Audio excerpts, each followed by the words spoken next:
Hi everybody, it's Holly. Today I'm going to share with you this brand new autumn edit. I took this photo for a monthly project that I do, taking an image once a month in the same spot from the same perspective.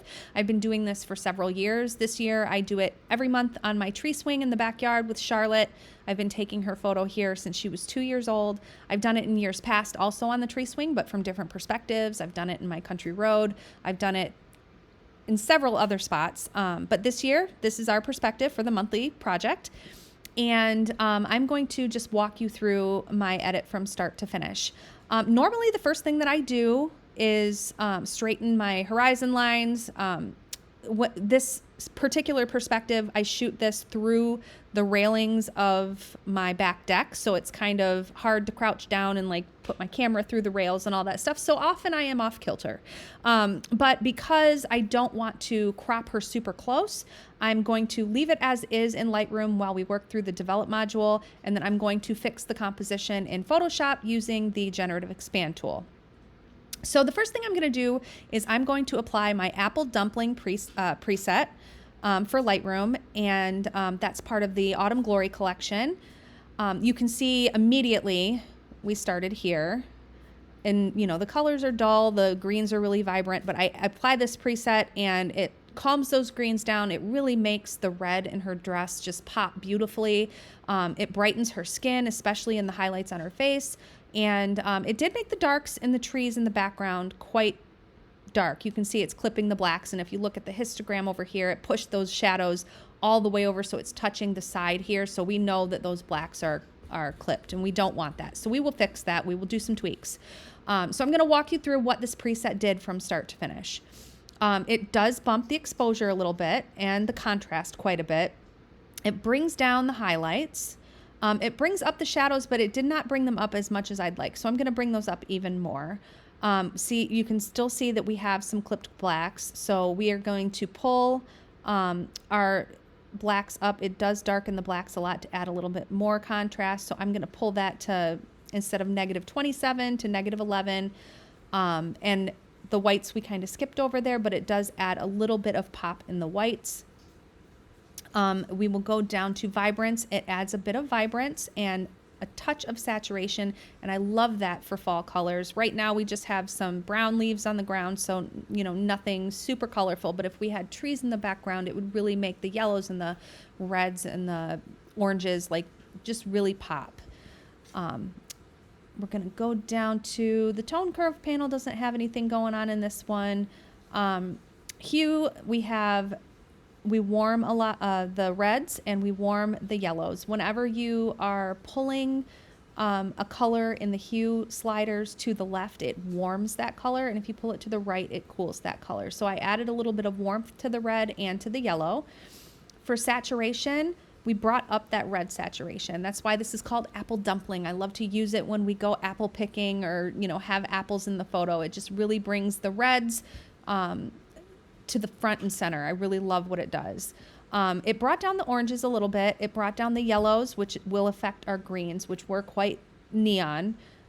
So it brought down the yellow and also the greens to a more pleasing tone, so that it's not quite so bright, more warm and autumn-like.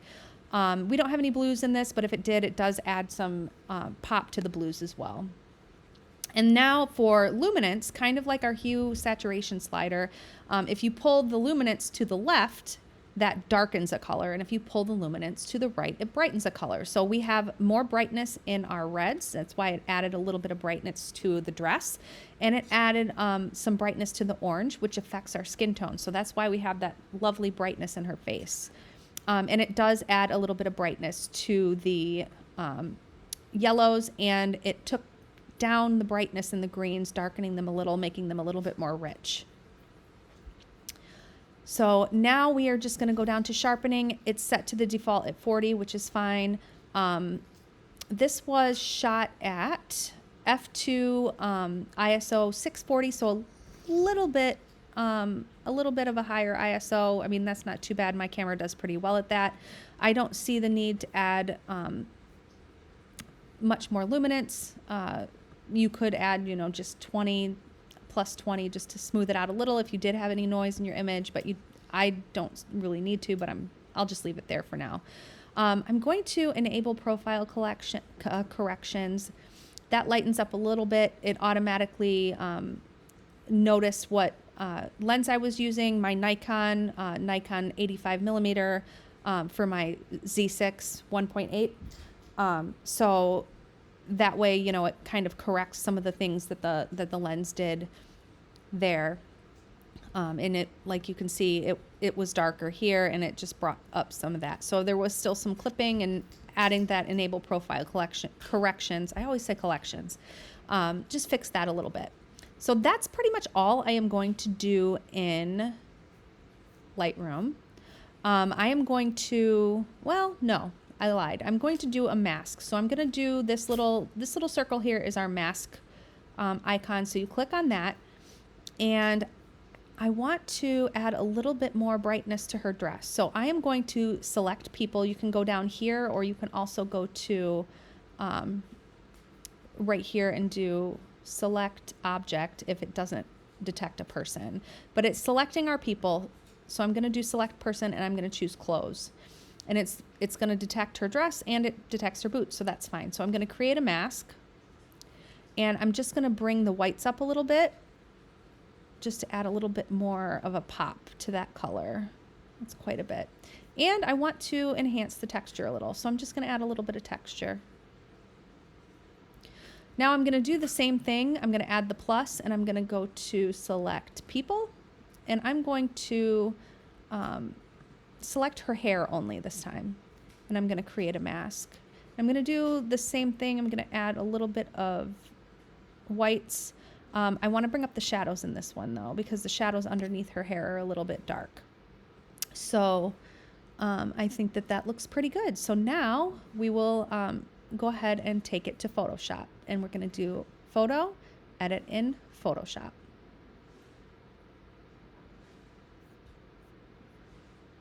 Okay, now that we are in Photoshop, I am going to first work on my composition. So I'm going to grab my crop tool, and I am going to straighten that horizon line. And I'm going to crop to 8:10 because that 4:5, 8:10 ratio is usually what I share on social media. So I'm just going to make sure that horizon line is straight and kind of create like the crop that I want, keeping the scale that I want. And you can see all of these areas of blank canvas. That's what we're going to use Generative Expand to fill in. So I'm going to go up to this crop toolbar up here, and I'm going to choose Generative Expand. And then down here, this little menu, I'm just going to hit generate. You don't have to type in anything unless you want anything specific. But since I just want it to fill in that background, I'm just going to hit generate. And it's usually smart enough to do so. And once it's done, it takes a couple of minutes to go through. Well, not minutes, but seconds. It'll give you 3 different options to toggle from. So I just want to toggle through and pick the one that looks the best to me. That one looks pretty good. They're all fairly good. I think this one looks the best. I like that it has the yellow leaves here, adds a little bit more of a fall touch. So I'm going to choose the second one, and then I'm going to flatten it up. Okay, so the next thing that I am going to do, I am going to add a tone overlay. So I'm going to go to File, Place Embedded, and then I am going to navigate to where I keep my overlays. Let's see. And I'm going to go to my Autumn Glory presets and go to overlays. And I'm going to choose the warm tone overlay. This is one of my favorites, and I love it for autumn photos because it just gives those tones a little bit extra dimension and also warms them up a little. So I'm going to zoom out a little bit. And I placed it on there, and then you can just use the little, I'm drawing a blank on what these are called, the little pull tabs. That's not what they're called, but my brain isn't working. And your little cursor to like move it around how you want. And you want to keep in mind that this tone overlay has kind of directional light in it, and you want that light to match the light that's in the photo so that it looks natural. So I'm just going to hold down the shift key and pull on those little tabs and stretch it to the size of my canvas. And then I'm going to change the blend mode to soft light. You can see that made this part really dark because this has a natural vignette in it. So I'm going to hit Command T to transform a little bit more, and I'm just going to pull that out a little bit. And then I like the way that looks. This is just a little bit dark, so I think I'm going to pull it up also. There we go. That way the light comes a little bit more. And then I'm going to grab let's take this off the crop tool. There we go. I'm going to grab a levels layer, and I'm going to pull up the midtones just a little bit. And this is the mask that's on the levels layer. I want to invert that mask. So I'm going to hit Command I, and you can see that it turned black. And that means that only what I brush on with a white brush, that brighter midtone area is only going to go into those areas that I brush onto the photo instead of the entire photo. So I am going to choose like a medium-sized brush and just brighten this up a little bit in the areas where it looks too dark. I think that looks pretty good. Okay, so now that I've done that, I am going to, I think these greens look a little bit too yellow still. So I am going to grab a hue saturation layer, and I'm going to change this where it says master. I'm going to change it to yellow, and I'm going to pull down the yellows just a little bit more. I think that looks good. And now I'm going to add a light overlay. So I'm going to go to File, Place Embedded. And again, I'm going to go to my my Autumn Glory presets and into the overlays area, and I'm going to choose soft light. This preset collection and the overlay collection, this entire thing, it comes with a golden hour overlay and a soft light overlay, and I like to add these in my photos just to add a little bit of softness, a little bit more dimension, it enhances that directional light a little bit more. So I'm going to place this in the corner. It was an overcast day, so we don't have that golden hour light. Obviously this is way too much, so I'm going to spread it out a little bit more to make it a little more subtle. And then I'm just going to bring down the opacity of this layer a little bit, maybe like, there we go, 45%. I also think that this is a little bit, it's not warm enough. I don't want it as warm as the golden hour overlay, but I want to warm it up a little bit. So with this layer selected, the soft light layer, I'm going to go to Image, Adjustments, Hue Saturation. And this is only going to affect this layer right here. So I'm going to pull this over to the left a little bit, and that's just going to warm that tone just a touch without it being like golden hour warmth. The final thing that I am going to do on this image, let's see, I want to add a few falling leaves because this is a fall image, obviously. We have all these beautiful leaves falling on the ground, but we don't have any falling in the sky at the moment. So I'm just going to add a few leaves from a leaf overlay collection that I got on Etsy. Very inexpensive. You can literally go on Etsy and just type in the search bar leaf Photoshop overlays, and you will get tons of results. So this is one of the collections that I found. I honestly can't remember what it's called because it's been so long, but I am going to, let's see, I'm going to go to my overlays. Sorry that I have to navigate to it. Okay, my falling leaf overlays. So I'm going to choose overlays that match the leaves that are actually on the ground. There's a few maple leaves here and there, but most of these I think are elm leaves, but they're kind of crispy, crunchy, like brown leaves, and you want the leaves that are falling to match the leaves on the ground. So I'm just going to go through, I think the individual leaves ones. I'm going to go through and find a few. I'm going to choose an odd number because odd numbers are kind of more pleasing to the eye composition wise, and I'm going to choose some that look like they would naturally belong in the scene. So we're just going to toggle through. Oop, these ones would work. That one's a good one, so I'm going to place it. Obviously, that's humongous, so we're going to use these little pull tabs to just kind of make it a realistic fallen leaf size. And I'll just leave it there for now. We can move them around later. And then I'm going to do the same thing and pick a couple more.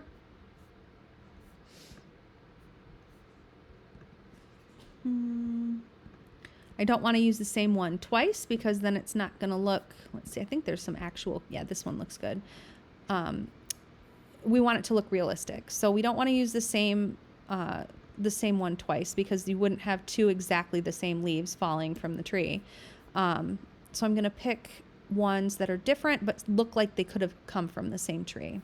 So file, place embedded. I'm going to go toward the bottom because I remembered that some of these on the bottom were kind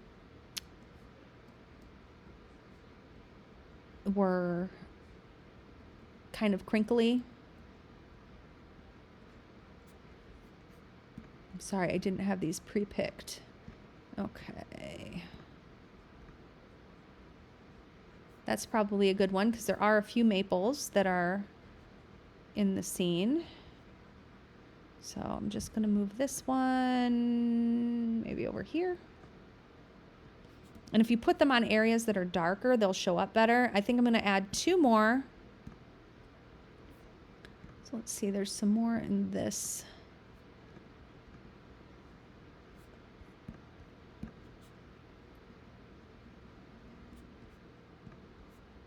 I should have pre-picked these out and put them in a folder.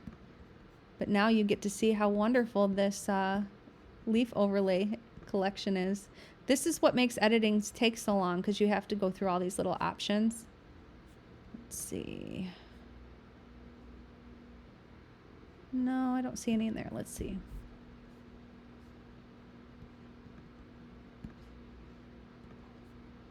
I want them to be brown. That one looks, it's a maple. This one's good. I'll pick one more maple.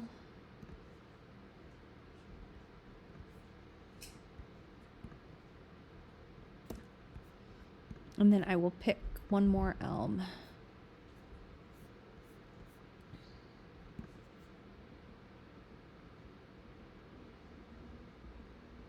Here's all the crinkly ones. I knew they were in there.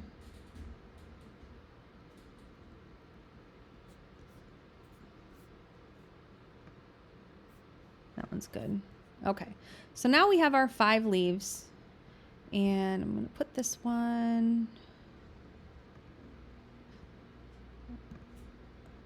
maybe like right there. Okay, and another thing we need to consider is that, let's go to that first one,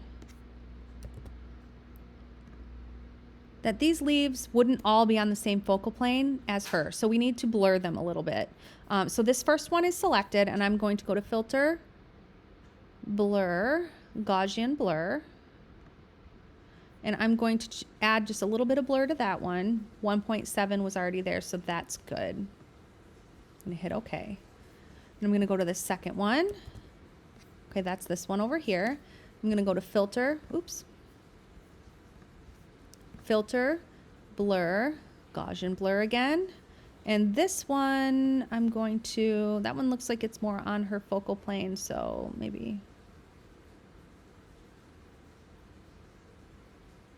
Oh, we can blur that one a little bit more. Yeah, that one's good. I think I'm gonna make that one a little bit smaller because we blurred it a little bit more. Looks like it a little farther away. Okay, that's good. Now we're gonna go do this one. Command T, that's that one. Okay, that one looks like it could be on the focal plane, but it is falling, so I'm gonna add a little bit of blur to it anyway. So Filter, Blur, Gaussian Blur.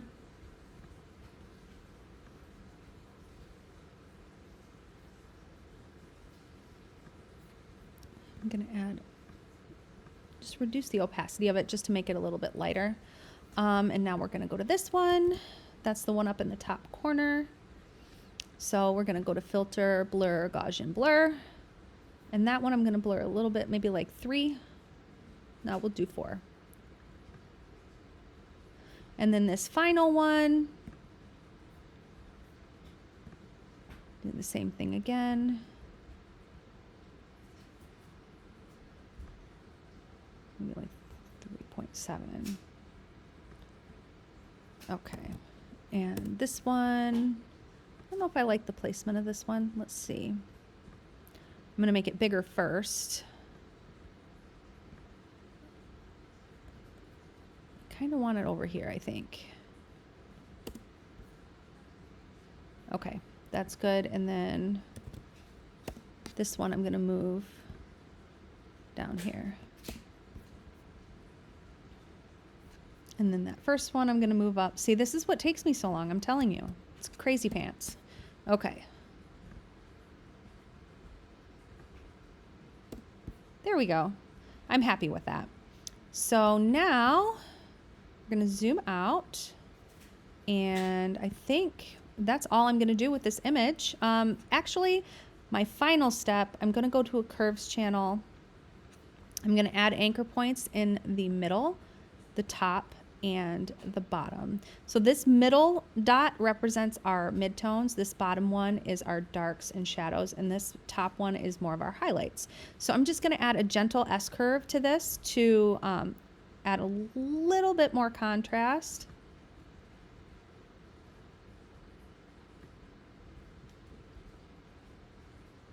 Just a little bit, so you can see it was a little bit dull, and now it is just a touch brighter. We don't have any clipped blacks or too bright highlights, but just a nice balanced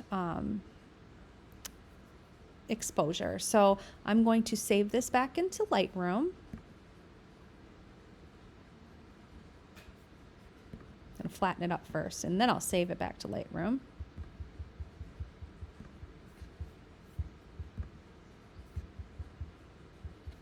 Okay. Did it save? Okay, here it goes. It's just being slow.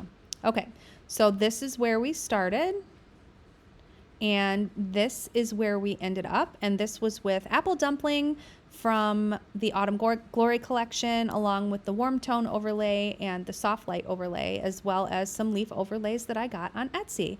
I hope you enjoyed this edit, and I will see you next time. Thanks.